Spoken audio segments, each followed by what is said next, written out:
Bonjour et bienvenue sur French with Jeanne, un podcast en français pour les étudiants de français. Vous écoutez l'épisode 3 de la série 10 où je réalise des activités extraites de mon e-book 45 activités pour pratiquer son français en s'amusant. Aujourd'hui, je réalise l'activité 10 de la partie bleue de l'e-book. Elle s'intitule « Ce qu'on dit de vous ». L'objectif est de lire la description de son signe du zodiaque en français et d'analyser si celle-ci correspond ou non à votre personnalité. Avant de commencer ma propre analyse, je veux vous faire un bref résumé des signes du zodiaque en français. En fait, je m'y intéresse depuis peu de temps. Je n'ai jamais eu confiance dans les horoscopes, mais j'ai toujours aimé les analyses de personnalité. Peu importe qu'elle se base sur notre caractère ou notre signe astrologique. Alors, je vais essayer de dresser un tableau général des signes du zodiaque, pour que chacun d'entre vous puisse avoir des infos sur son signe solaire en français. Allons-y. Il existe 12 signes solaires. Le signe solaire correspond à la place où se trouvait le soleil au moment de votre naissance. Cela dit, si vous souhaitez étudier votre personnalité basée sur l'astrologie, il ne faudra pas regarder seulement votre signe solaire. Beaucoup d'autres choses sont prises en compte, telles que la position de la Lune ou celle des planètes. Mais concentrons-nous sur les signes solaires. Le premier signe du zodiaque est le Bélier. Il correspond à la période du 21 mars au 20 avril. À l'image de l'animal, les béliers sont généralement dynamiques, courageux et impulsifs. Le deuxième signe est le Taureau. Vous êtes Taureau si vous êtes né entre le 21 avril et le 20 mai. Ce signe est synonyme de stabilité, de détermination malgré une certaine lenteur. Le troisième signe est celui des Gémeaux. Il correspond à la période entre le 21 mai et le 21 juin. Les caractéristiques majeures de ce signe sont la spontanéité, l'humour et la créativité. Ensuite vient le Cancer. C'est le signe des personnes nées entre le 22 juin et le 22 juillet.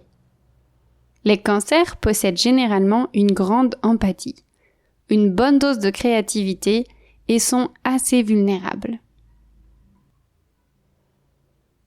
Le signe suivant, le 5e, est celui du Lion. Les lions sont nés entre le 23 juillet et le 22 août et sont caractérisés par leur générosité, leur ambition et leur fierté.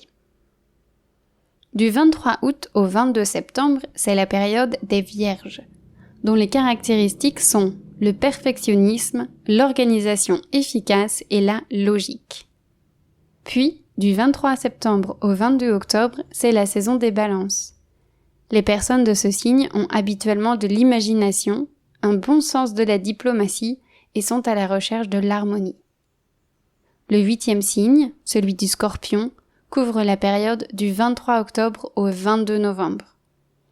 Les Scorpions sont reconnus pour leur intuition aiguisée et leur grande sensibilité. Ce sont des personnes assez intenses. Le Sagittaire vient après.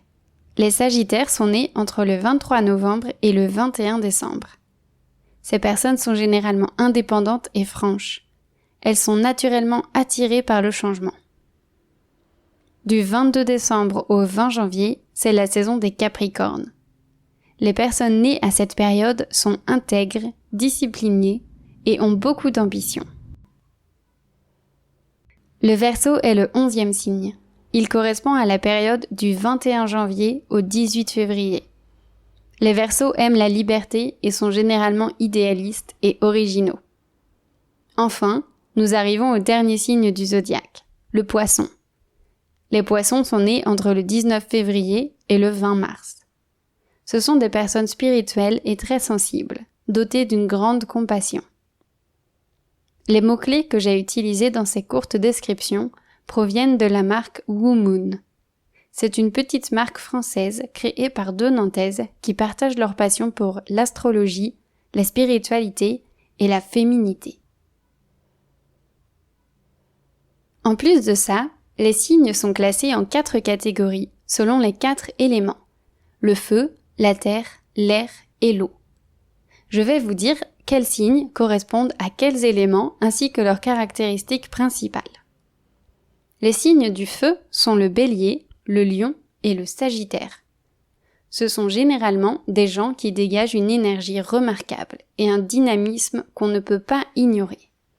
Ils sont passionnés, chaleureux, enthousiastes. Pour ces raisons, on les remarque facilement. Les signes de la Terre sont le Taureau, la Vierge et le Capricorne. Ces signes ont en commun leur stabilité sécurisante, leur pragmatisme et leur authenticité. On peut compter sur eux, ce qui les rend rassurants.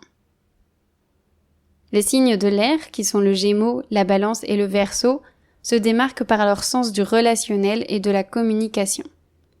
Ils sont sympathiques et compréhensifs. Ils sont également créatifs et aiment l'aventure. Pour terminer, les signes de l'eau correspondent au Cancer, au Scorpion et au Poisson. Ils sont caractérisés par leur sensibilité et leur émotivité. Ce sont des personnes qui sont généralement connectées à leur intuition.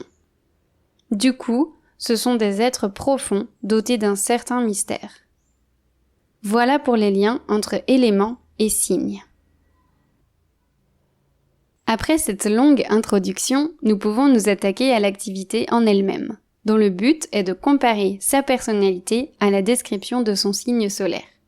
C'est un exercice très personnel. Chaque personne aura bien sûr une analyse différente qui peut même évoluer dans le temps. Moi, je suis née le 20 octobre, ce qui fait de moi une balance. Je vous rappelle que la balance est un signe de l'air, caractérisé par ses aptitudes à communiquer et une certaine créativité. Dans mon e-book, j'ai mis un lien vers un site qui dresse le portrait de chaque signe. C'est sur cette description que je vais baser mon analyse. Sur ce site, il est écrit que la balance est sans cesse en quête d'harmonie et d'équilibre. Elle a besoin d'évoluer dans un contexte harmonieux et équilibré. Que ce soit en famille, en amour ou au travail, elle recherche toujours le juste milieu, la bonne mesure. Je trouve cette introduction très vraie. Exactement comme c'est écrit sur le site, j'ai l'impression d'être en recherche perpétuelle de mon équilibre. Je cherche toujours à répartir mon temps entre ma vie professionnelle et ma vie personnelle. En amour, je veux passer du temps avec mon copain, mais j'ai aussi besoin de moments seuls. Et avec mes proches, j'ai parfois du mal à trouver la bonne posture, car je me sens touchée par leurs questionnements, mais je dois les laisser faire leur propre choix. Ensuite, il est écrit que ce que veulent absolument les balances, c'est instaurer des rapports sereins avec leur entourage et toujours faire le meilleur choix. Là aussi, je ne peux qu'être d'accord. Moi, je souffre quand il y a des conflits et des non-dits entre les gens. Je suis mal à l'aise face à la jalousie ou au mensonge, car je pense que ces attitudes fragilisent les relations. Donc, comme c'est écrit, j'ai besoin de rapports sereins pour me sentir bien. Quant au fait de devoir faire le meilleur choix, mon Dieu, oui, évidemment, c'est l'un de mes plus grands problèmes. D'ailleurs, il est mentionné sur le site. Il est écrit que des difficultés peuvent apparaître lorsque la balance est forcée de faire un choix. À trop analyser les arguments de chaque côté, elle en oublie de se forger son propre avis. Et en effet, quand je dois choisir entre plusieurs options, je fais un tableau avec le pour et le contre, mais même après ça, j'ai du mal à me décider. J'ai toujours peur de faire le mauvais choix, et ça me cause beaucoup de stress. Même quand mon choix est fait, je ne suis pas tranquille, car j'ai peur de le regretter. J'ai conscience que c'est quelque chose qui gâche parfois mon quotidien, alors je cherche des solutions pour être plus décisive.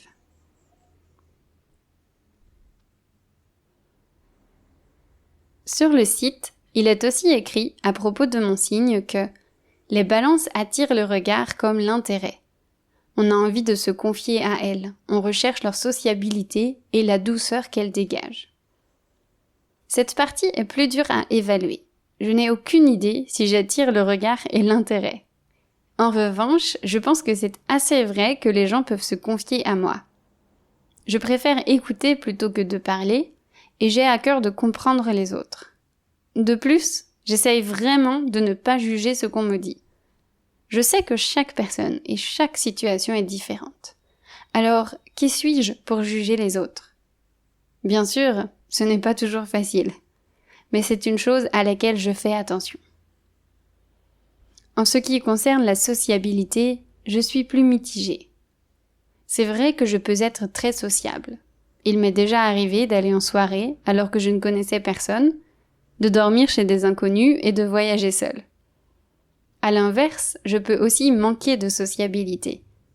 Il m'arrive de n'avoir aucune envie de faire des rencontres. Dans ces moments-là, j'essaye de rester seule.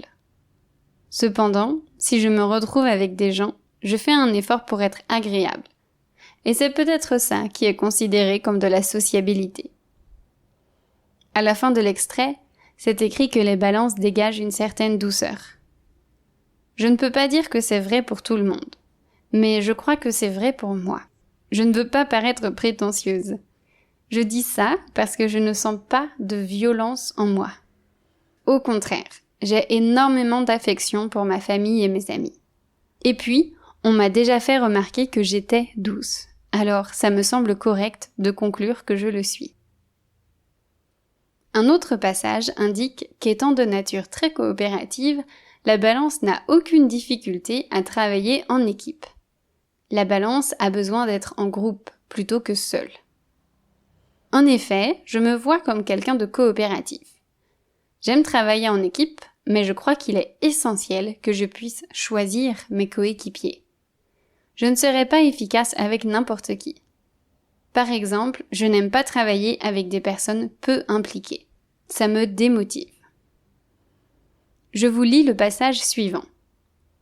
Le symbole de la balance nous renseigne sur la fascination qu'a ce signe pour la symétrie et l'équilibre. Impartiale, elle a horreur de l'injustice. À la confrontation qu'elle redoute, elle préfère laisser un sentiment de paix et fuir les conflits. Alors, je trouve cet extrait assez juste, encore une fois. C'est vrai que je suis fascinée par l'équilibre et que je déteste l'injustice, et aussi que j'ai peur de la confrontation et que parfois je préfère fuir les conflits. Je ne suis pas fière de ce dernier constat, mais je dois reconnaître qu'il est vrai. Pour moi, c'est difficile d'exprimer des critiques négatives ou d'imposer une décision. J'en ai bien conscience et je suis déterminée à changer ça. Pour ce qui est de l'impartialité, je sais que j'ai une forte tendance à trouver des circonstances atténuantes à tout le monde. Si quelqu'un se conduit mal, mon premier réflexe est de penser qu'il a peut-être eu une journée difficile. Je cherche des excuses aux attitudes négatives. Cela peut être une bonne ou une mauvaise chose, selon les situations. Voilà, je crois que j'ai assez parlé. C'est un exercice que je trouve assez amusant. Moi, j'ai la sensation de beaucoup correspondre à la description de mon signe. Dans mon entourage, quelques personnes semblent aussi correspondre à leur signe. C'est le cas de ma sœur, qui est vierge. Elle est extrêmement organisée, pragmatique et logique. Elle est très exigeante avec elle-même et avec les autres aussi. Mon copain, lui, est lion. Il a une énergie débordante. Il est hyper sociable et son enthousiasme est contagieux. Son énergie ne laisse personne indifférent. Évidemment, je vous encourage à vous prêter au jeu et à comparer votre signe à votre personnalité. Faites cet exercice à l'écrit ou à l'oral. Selon la longueur de vos réponses, il pourrait bien prendre une bonne demi-heure. Si l'astrologie vous intéresse, je vous conseille fortement d'écouter l'excellent podcast Z comme Zodiac, qui dresse des portraits détaillés et poétiques de chaque signe. Je mettrai le lien dans la transcription. Merci d'avoir écouté cet épisode et à bientôt.